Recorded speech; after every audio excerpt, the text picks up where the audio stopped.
अदगी असोंगी सिदी cc नवरिया पाखंग Lakpa केंद्रगी अखोगी ओजा मनाउतुन माकी केंद्र सिदा सौबाम रोमेश की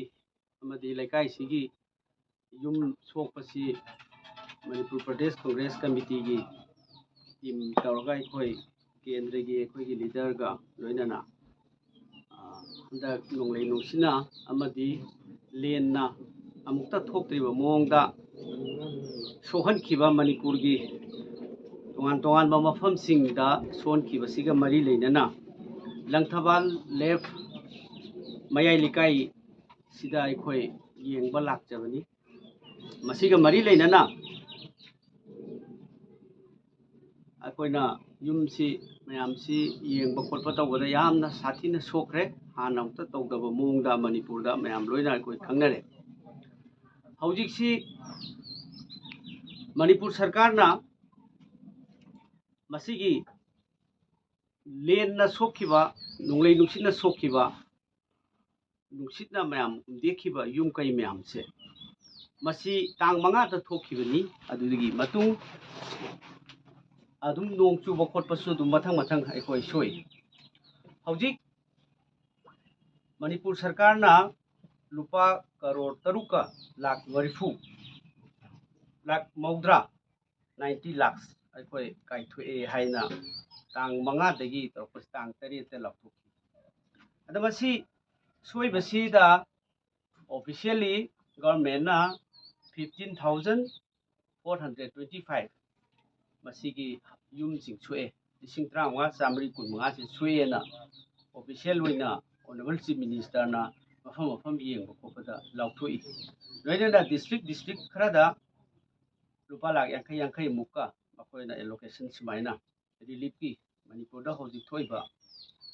डिजास्टर सिगी मरी लेनना लाउथोपीख्रे लाक्चनिगी बो वाफमदी करिगिदमक्ता असुक साथीना सोअबा सुगुम्बा नेचुरल डिजास्टर से मसी स्टेट ना सेंट्रल गवर्नमेंट तक्सिन बिदिसी करिगिनो मसी करिगी नेशनल डिजास्टर ने न करिगी लाउथोकनबा स्टेट गवर्नमेंट ना होना बिद्रिबनो स्टेट गवर्नमेंट का सेंट्रल गवर्नमेंट का मरी फत्रबरा खुदम ओइना हाइजरबदा हिमाचल प्रदेश ता नेचुरल डिजास्टर थोकी तमिलनाडु दा थोकी अतै अतै वेस्ट बेंगल दा थोकीबा मतमदा स्टेट गवर्नमेंट की चीफ मिनिस्टर ना लुसिंगदुना प्राइम मिनिस्टर दा स्टेट की प्रपोजल कया रिक्वेस्ट किया हायरगा नेचुरल डिजास्टर सुगुम्बा थोइबा स्टेट दा थोइबसे मसी नेशनल डिजास्टर ओइना लाउथोकी अदुगा सेंट्रल गवर्नमेंट की अचौबा फंडिंग पीदुना सोहलबा मयाम सिंगसिदा अखोइ मतेंग मयाम अमा सेंट्रल गवर्नमेंट की पीखि वेरेस अखोइ मणिपुर ददी डबल इंजिन गवर्नमेंट नि स्टेट सिदा हुजी काइथोइबा करोड़ तरुका लाख मौद्रा से मसीदी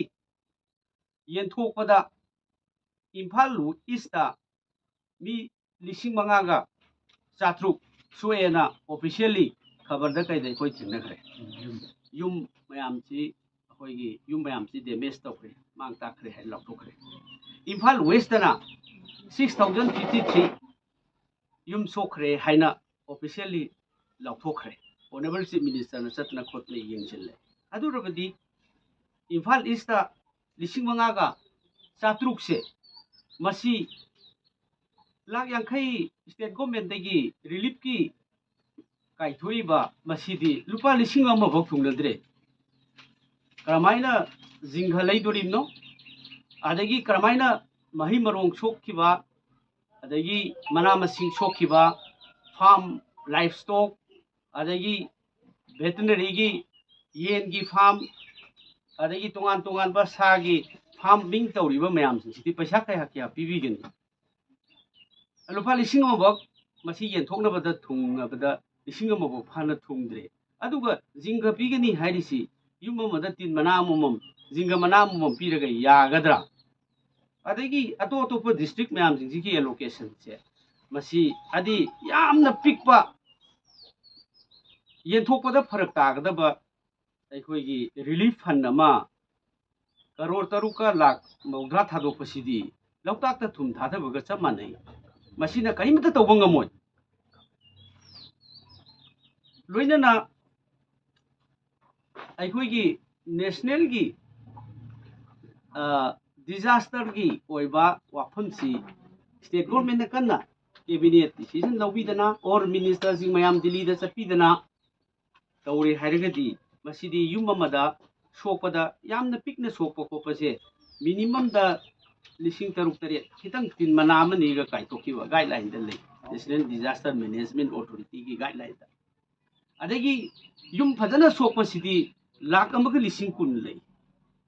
मसी मयाम से फंगनबो होनबा तंगाइ फदबा लेये अदु स्टेट गवर्नमेंट ना ngasi तांग 5 दा थोकपना उसी तांग 10 यौरे अद कहिंते मसीगी concrete measures मयाम से लखतबसे मसी करिनो सेंट्रल गवर्नमेंट के स्टेट गवर्नमेंट का मरी फत्रबरा हाइबसे अखोय वाखल खलकपा हाइब तारे लोइनना हौजिक सोइबसे ऑफिशियली अनाउंस तौबा 15,425 हाउसेस डेमेज तौई युम कई सोनग्रे हाइबसिदी मसीदी इथोना मसी यामग्रे अदुना मसी यामीबसी मसीदगी हेना सोमबसु लई अदि से अकोइना सोइबसिदा मही मरों अदगी फार्म तौबा वेजिटेबल फार्मर सिंह पाक्सना मांगहन किबा अदगी सा लोइबा येन की फार्म तौबा ओ की फार्म तौबा सन की फार्म तौबा मयाम याम थिना डिस्ट्रॉय तौखरे मांगरे मसीदा ऑफिसना लाउथोइबा 15,425 सिददी करोड़ 2 दगी तादना मसीगी फंड अमा रिलीफ अमा मसीगी रिलीफ फंड अमा दरकार ले 200 करोड़ ऑफिशियली अनाउंस तौर मसिंगसिग हाइरगदी मरमदी एज पर नेशनल अखोइगी डिजास्टर्स अथॉरिटी की मागी सिगुंबा डिजास्टर्स थोकपा सिंसिदा तौरिसे युम फजना सोकपदुना लाख अमगा 10,000 लेरे अदगी पार्टली सोकपा खरा फार्म की कई पुंजलगदी करोड़ 2 हाइबसिदी मिनिमम इट रिक्वायर्स अदु मसी गवर्नमेंट ना इमीडिएट एक्शन से लौदबसे हौजी प्रजा सिंसे हानगी वायलेंस हिट स्टेट ओइबा अदुना सेंथुम की फिबम सोअगा लेबा मार्केट ता जिंग लेबा खोपसिबु पैसा लेजरगा सु लेबा फंगदबगी अवाब लेबा पोचै की ममल तांगबा अदगी तोंगान तोंगान बा मीन्स मयाम सिंसे मसी चही अमा हेना अखोइगी इकोनॉमी एक्टिविटीज सेमिट लोन मयाम सिंसे काइथरगा लेबनिना हौजी इमीडिएटली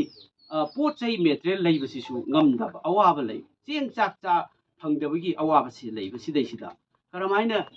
चिंजाक्तगी हेना युम कई सोक्चलबसिदैदा चिंजाक्की अरुबसु अखोइ प्रजासिंगते थिनरियबा अदुना मसी तोंगान तोंगान बा असिगुंबा मयाम अमा लेबसिदा लाइफ स्टॉक की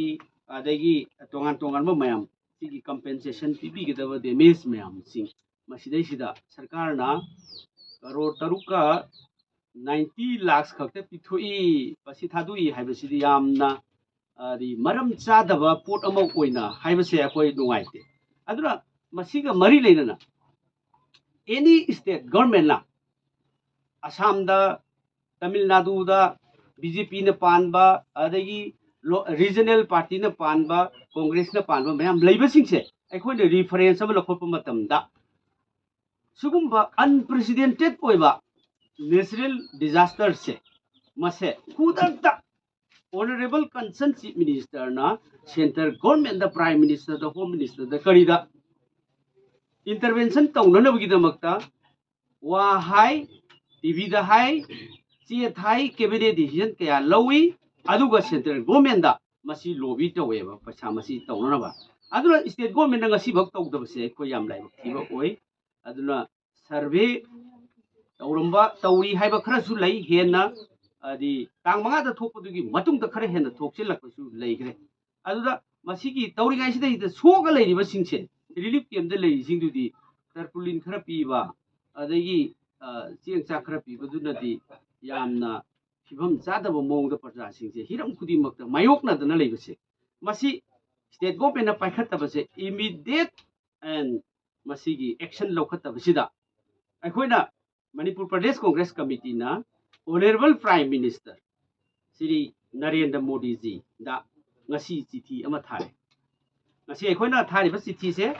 masi Honorable Prime Minister da thari ba sidai sida urgent request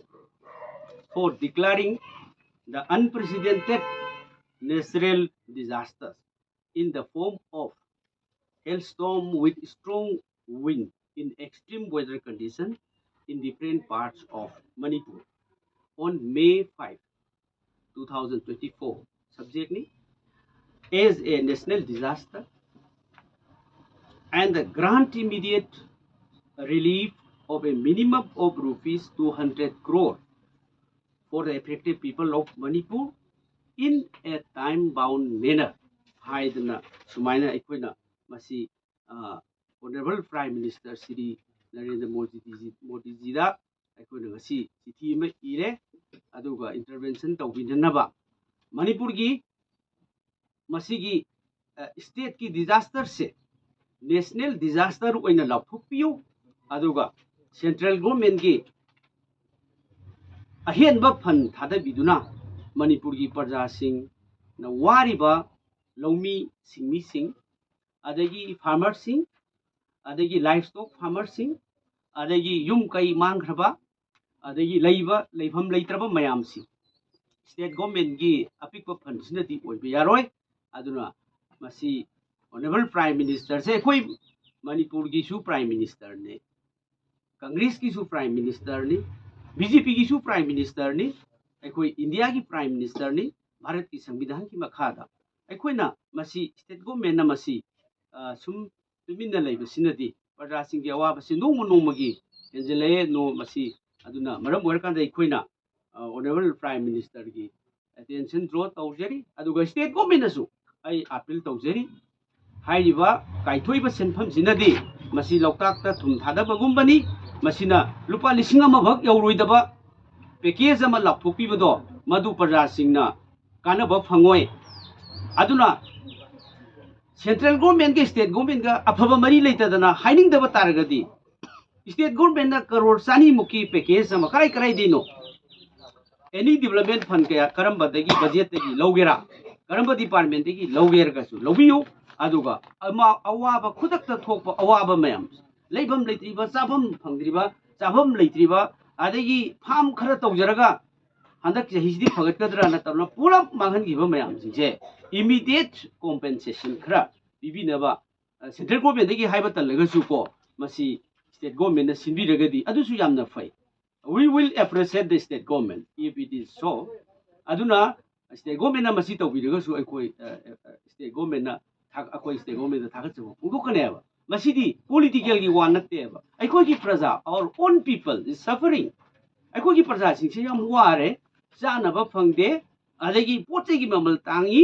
paisa leiragasu pot phangde aduna masi state government na adagi council top ministers masi